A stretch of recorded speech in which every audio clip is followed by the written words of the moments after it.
Hello guys, welcome to our channel.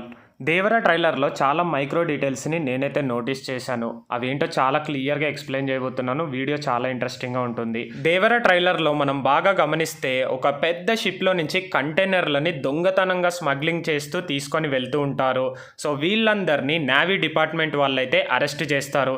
ఇందులో NTR and Saif Ali Khan మనుషులు ఉంటారు. అరెస్ట్ చేసి షిప్లో తీసుకువెళ్తూ ఉండగా సైఫ్ అలీ ఖాన్ అండ్ సైఫ్ అలీ ఖాన్ మనుషులందరూ కలిసి నేవీ డిపార్ట్మెంట్ వాళ్ళని అతి క్రూరంగా చంపేస్తూ ఉంటారు.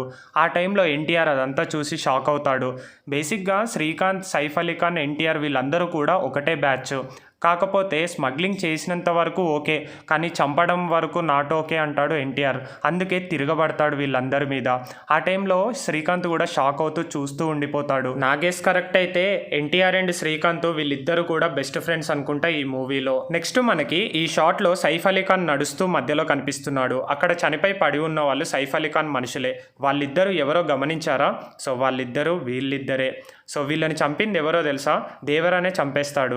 అసలు దేవరా వీళ్ళిద్దరిని ఎందుకు చంపేశాడు, అసలు అక్కడ ఉన్న వాళ్ళందరినీ దేవరా ఎందుకు చంపాడో అది కూడా చాలా క్లియర్గా ఎక్స్ప్లెయిన్ చేయబోతున్నాను. ట్రైలర్లో ఉన్న డీటెయిల్స్ని బట్టే నేను చెప్తున్నాను, ఓన్ క్రియేటివిటీ మాత్రం అస్సలు కాదు. స్టార్టింగ్లో ఒక ఫైట్ అయితే ఉంది కదా, దేవరా విలన్ బ్యాచ్కి ఆపోజిట్గా మారిపోతాడు నేవీ డిపార్ట్మెంట్ వాళ్ళని చంపేటప్పుడు. సో ఆ ఫైట్ సీన్ తర్వాత సైఫ్ అలీ ఖాన్కి చెప్తాడనుకుంటా స్మగ్లింగ్ ఆపేయాలని చెప్పి.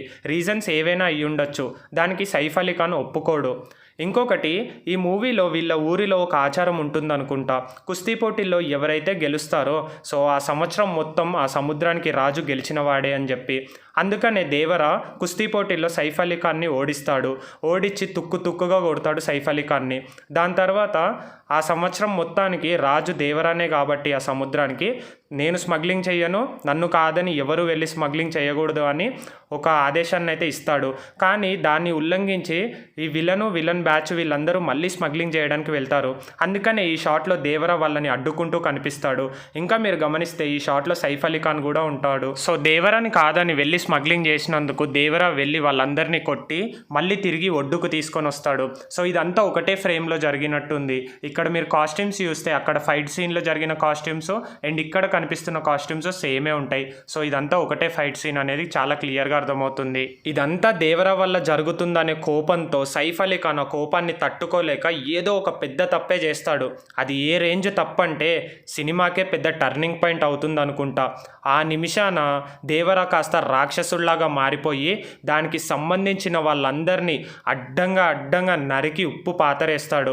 సో మనకి గ్లిమ్స్ వీడియోలో కానీ లేకపోతే థీమ్ సాంగ్లో కానీ ట్రైలర్లో కానీ ఒడ్డున ఒక ఫైట్ని హైలైట్ చేస్తూ చూపించాడు కదా, ఆ ఫైట్ సీన్ ఆ రాత్రే జరుగుతుంది. సో మార్నింగ్ అయ్యేసరికి ఇలా శవాలన్నీ పడిపోయి ఉంటాయి ఒడ్డున. ఇప్పటి వరకు నేను చెప్పిన స్టోరీ అంతా కూడా ఎన్టీఆర్ సింపుల్గా ఒకటే పవర్ఫుల్ డైలాగ్లో చెప్పాడు, మనిషికి బతికేంత ధైర్యం ఉండాలి కానీ చంపే అంత కాదు.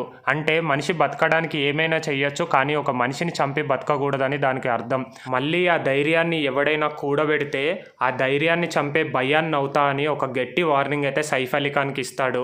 ఇంకా నెక్స్ట్ ఈ మూవీలో దేవరా కొడుకు ఎందుకు భయస్తుడు అండ్ అంతేకాకుండా సైఫ్ అలీ ఖాన్ ముసలోడు అయిన తర్వాత ఎందుకు వెళ్ళి అడవిలో దాక్కొని ఉంటున్నాడు అండ్ ఈ క్యారెక్టర్లో కనిపిస్తున్నది ఎవరు, ఇది ఎన్టీఆర్ కొడుకా లేకపోతే దేవరానా లేకపోతే ఇంకో క్యారెక్టరా అండ్ అంతేకాకుండా ఈ సినిమాలో సైఫ్ అలీ ఖాన్ కాకుండా మెయిన్ విలన్ ఇంకొకరు ఉన్నారు. సో ఆ మెయిన్ విలన్ ఎవరు అండ్ జాన్వీ కపూర్ క్యారెక్టర్ ఏంటి, జాన్వీ కపూర్ ఈ మూవీలో ఎవరి కూతురు అండ్ అజయ్ క్యారెక్టర్ ఏంటి, ఇలాంటి ఇంట్రెస్టింగ్ మైక్రో డీటెయిల్స్ నేను పార్ట్ 2లో అప్లోడ్ చేయబోతున్నాను. సో వెంటనే మన ఛానల్ని సబ్స్క్రైబ్ చేసుకోండి, వీడియోని లైక్ చేయడం మర్చిపోకండి.